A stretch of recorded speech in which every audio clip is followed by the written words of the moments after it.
It was early morning in the Red Sea region. The water appeared calm, almost deceptive.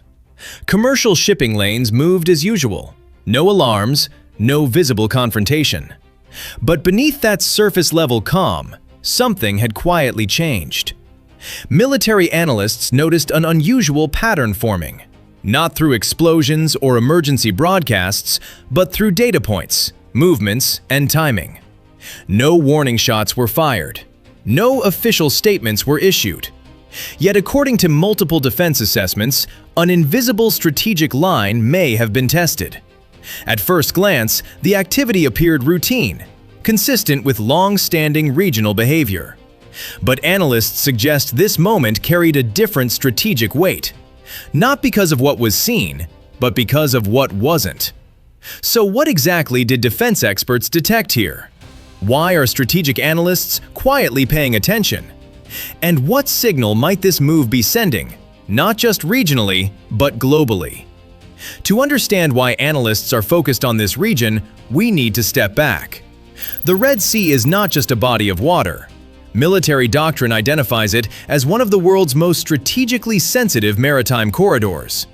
Publicly available data shows that a significant percentage of global trade passes through this route, connecting the Mediterranean to the Indian Ocean via the Suez Canal. From a naval warfare perspective, this region functions as a commercial choke point, a military transit corridor, a strategic pressure zone. Military analysts suggest that any subtle shift in posture here sends signals far beyond the region itself. Unlike open oceans, the Red Sea's geography limits maneuverability. That makes presence, positioning, and signaling more important than raw firepower. Defense doctrine indicates that in such environments, who moves where often matters more than who fires first. The phrase "quiet threshold" does not refer to an attack. In military analysis, a threshold represents a boundary of acceptable behavior, often unwritten but widely understood among defense planners. Crossing it doesn't require violence. Analysts suggest thresholds can be tested through unusual naval positioning, electronic emissions, changes in patrol frequency, presence without engagement. Military doctrine indicates that these actions are designed to observe reactions rather than provoke immediate responses. In this hypothetical scenario, defense experts noted a combination of timing, location, and restraint that suggested intentional signaling rather than coincidence. Importantly, no confirmed hostile action occurred. But according to strategic analysis, this type of movement may represent probing behavior, testing how closely others are watching. To understand why analysts associate this with Iran, we must look at documented military doctrine, not speculation. Publicly available assessments show that Iran's maritime strategy emphasizes asymmetric presence, layered deterrence, psychological signaling. Military analysts often describe this approach as influence without escalation.